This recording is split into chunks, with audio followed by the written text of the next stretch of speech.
What if the world isn't falling apart but waking up? You feel it, don't you?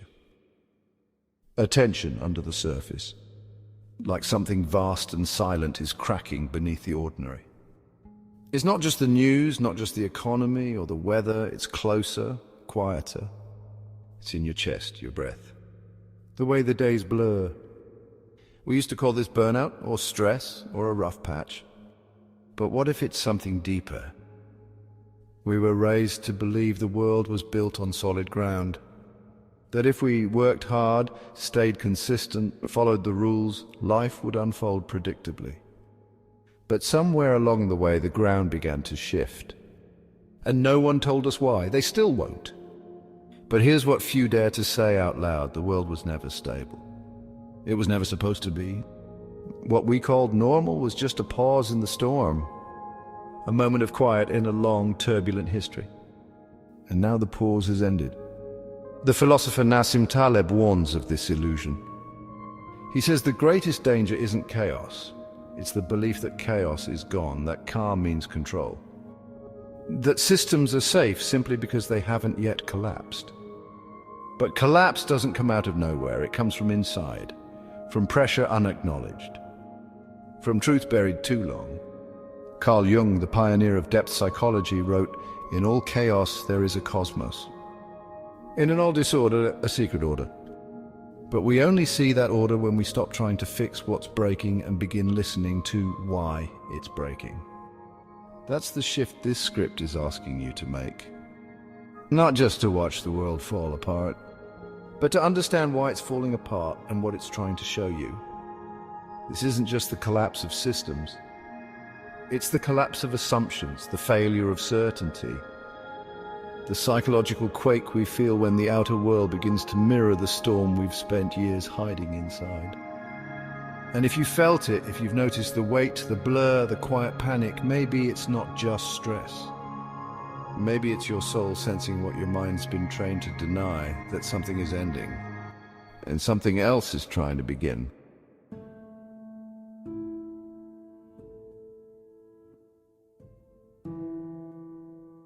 You wake up, you get dressed. You check your phone. The world is still spinning, but you aren't sure you are. Everything functions. Emails are sent. Lights stay on, but inside, something is off. Like your inner compass is spinning without north. Like you're living a life that no longer fits. You're not alone, and you're not broken. You're awakening, but awakening rarely feels like triumph. It feels like grief, like being haunted by a truth you can't name. Like watching your favorite story unravel one frame at a time. Friedrich Nietzsche, the philosopher of chaos and creation, once wrote, "Imminent chaos, everything in flux." He didn't say it to frighten us, he said it to free us. Because the belief in permanence is what binds us. And the moment we let that go, everything changes. Carl Jung explained that the unconscious is not just a storage space, it's a living force. And when we ignore it, it erupts. What we refuse to face inside ourselves, we recreate in the world around us. It shows up in our politics, in our relationships, in our breakdowns, as if life itself is trying to finish a conversation we keep avoiding. The external world is not malfunctioning, it's reflecting. That sense that everything feels wrong. It's not a glitch in the matrix, it's the matrix unraveling. Because your psyche knows what your society forgot, that things which refuse to evolve eventually collapse. This is not dysfunction, it's design. Nassim Taleb describes two kinds of systems. Fragile systems break under pressure. Anti-fragile systems grow stronger from it, but only if they don't resist the chaos. Only if they embrace it. The same is true for you. Maybe the reason you feel disoriented is because the old map no longer applies. Maybe you're not supposed to go back. Maybe normal was never home, it was the mask you wore to survive. So yes, everything feels wrong. But what if wrong is right on time? What if this isn't a breakdown, but a breaking open? What if you're not falling behind, but falling deeper? Into truth, into presence. into the part of you that remembers why you came here. Because there comes a moment when the soul refuses to play dead, and that moment begins exactly where you are.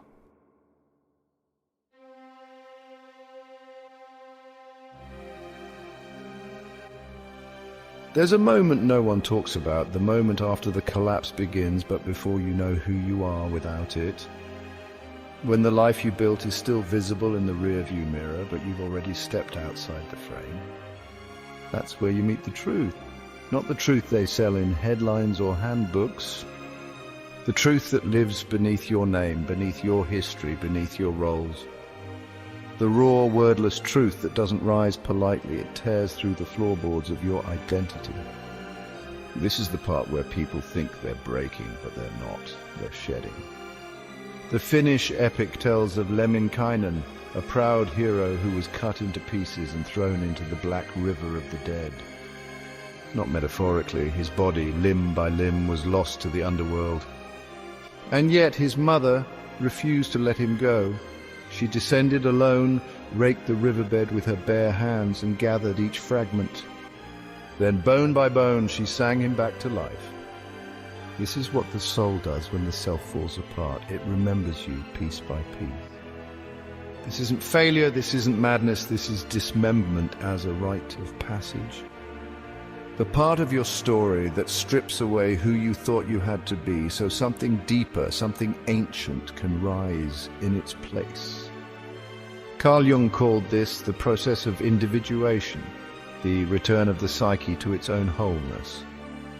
But before integration comes confrontation with the shadow, with the unmet child, with the internal wars we inherited and never questioned. You're not watching the world fall apart. You're feeling the inner structures collapse, the ones that kept you safe, silent, small. The ones that told you healing was optional, the ones that made you believe numbness was strength. But chaos doesn't come to destroy you, it comes to reveal what was never real. Friedrich Nietzsche once said that we must become artists of our own undoing. That only those who endure their disintegration without rushing to rebuild will ever know what it means to be reborn. There is no shortcut here, no formula, only a choice. To meet the silence without a script, to face the fire without armor. To let yourself fall apart so the deeper self, the soul you've abandoned in exchange for approval, can begin to take shape. And here's the paradox, what looks like the end is often the invitation. What feels like unraveling may be the first honest thread you've ever pulled. And the question isn't, how do I get back to who I was? The real question is, who built that version of me in the first place? Because maybe the world isn't the only thing that was built on borrowed blueprints. Maybe you were too. And maybe now is your time to tear those pages up.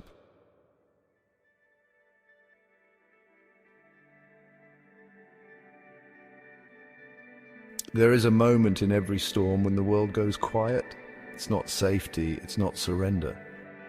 It's the stillness at the center of chaos, a silence that doesn't soothe but strips. This is where meaning begins to take shape. Because collapse isn't just destruction, sometimes it's design. Sometimes it's the architecture of your illusions breaking open to reveal the sky behind them. We weren't taught to see it that way. We were taught to fear breakdown, to run from the unfamiliar, to clutch at what no longer serves us simply because it's known. But not all destruction is violence. Some of it is mercy. Jalal al-Din Rumi wrote, "Without the frown of clouds and lightning, the vines would burn." In other words, the storm is not a punishment, it is a cure. The chaos you fear may be the very rain your spirit's been dying for. There's a legend told by the Caddo people of two orphaned brothers. After losing everything, family, home, safety, they walked across a scorched earth. And when there was nothing left to carry but each other, they rose. They became lightning and thunder. Not victims of the storm, but its voice. This is what chaos makes possible. A return to something vast, something elemental. Something not built by the ego, but revealed in its absence.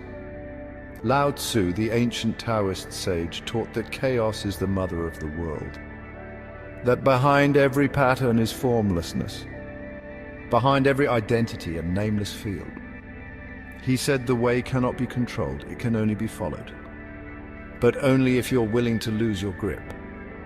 Nassim Taleb calls this anti-fragility, the capacity not to endure chaos, but to be transformed by it. He says the strongest systems are not the ones that resist disruption, but the ones that welcome it, that bend, that break strategically, that adapt by shedding the parts that no longer serve. So what if you're not falling apart? What if you're falling into alignment? What if the confusion, the exhaustion, the crumbling of beliefs isn't a regression but a right? What if you were never meant to remain the same? The truth is, no one survives the storm unchanged. You either come out smaller, more defended, more numb, or you come out with new eyes, with cleaner hands, with nothing left but what matters. And maybe that's the whole point. Maybe what feels like ruin is actually the womb of renewal. And maybe what collapses outside of you is only echoing the truth that's been collapsing within you for years. So if you find yourself in the silence, in the eye of the storm, with nothing left to hold on to, listen. Because that's not the sound of ending. It's the sound of beginning.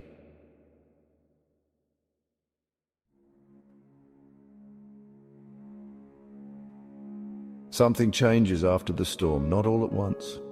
Not in fire or flashes, but slowly. Like the first breath after grief, like light returning to a room you didn't know had grown dim.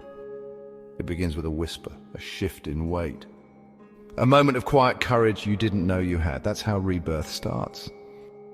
Not as triumph, but as a willingness to begin again. The Aztec myth of Coyolxauhqui tells of a goddess dismembered by her brother and cast into the sky. Her severed head became the moon, broken but luminous.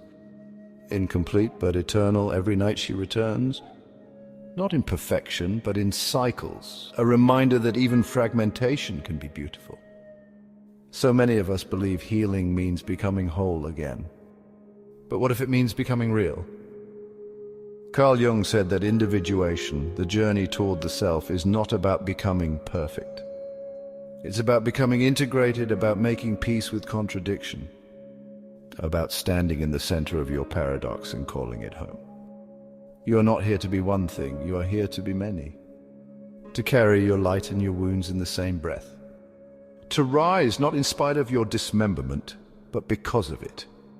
Friedrich Nietzsche wrote that we must still have chaos within us to give birth to a dancing star. But he never said the star would look like what we expected. Sometimes it dances crooked, sometimes it flickers. But it dances all the same. Jill Bolt Taylor, a neuroscientist, once watched her identity unravel from the inside during a massive stroke. She lost her memory, her language, herself. But what she found in that void was something more elemental, a presence, a peace, a knowing. When she emerged, she did not return to who she was. She stepped forward as who she had become. This is the wisdom of collapse. It doesn't take everything from you. It removes what was never yours to carry, the masks, the roles, the expectations passed down like scripts no one ever read. And in their place, something else appears, you. Not the curated you, the essential you.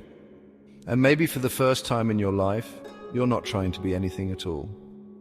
You're just listening, and something inside you is beginning to answer.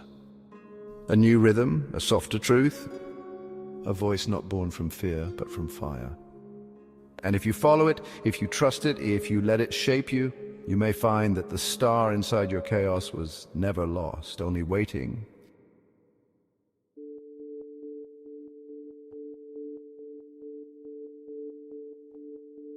There's a silence at the end of the storm that feels different than the one before it. The first silence was fear, a breath held, a pause before impact, but this one is sacred. It doesn't tremble. It waits, not for answers and not for explanations. It waits for you, because something has changed. And not just in the world, in you. The part of you that once begged for certainty has made peace with mystery. The part that clung to the map now trusts the terrain. You've stopped asking, when will things go back to normal? And started asking, what does normal even mean? Carl Jung called this the meeting of the self with the greater whole. The point at which the inner and outer worlds no longer contradict but reflect. He said, until you make the unconscious conscious, it will direct your life and you will call it fate. But now something unconscious has become visible. And it's not what you feared, it's what you were, before the scripts, before the systems, before the noise. This is the aftermath, not of destruction, but of reorientation. The realization that the collapse you survived didn't just remove your illusions, it returned your vision. Friedrich Nietzsche said, I am not what happened to me. I'm what I choose to become. That is the final paradox. The storm that tore through your life gave you back your agency. You no longer wait for the world to tell you who you are. You choose, you build, you carry forward not just wisdom, but presence. Nassim Taleb reminds us anti-fragile things don't just survive chaos, they need it. It's the pressure, the friction, the rupture that reveals what can't be broken. And maybe that's what's left now, what can't be broken, not perfection. Not control, but awareness, resilience, alignment.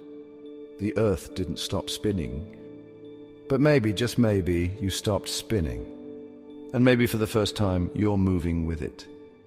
This is the end of the illusion. Not the end of the world. And if you're still here, still listening, still breathing, then you already know you were never meant to stay the same. You were meant to burn, to break, to bloom, and now you are. If this storm felt like your own, leave a mark below. Not just for you, but for the next soul still searching for a light in the dark.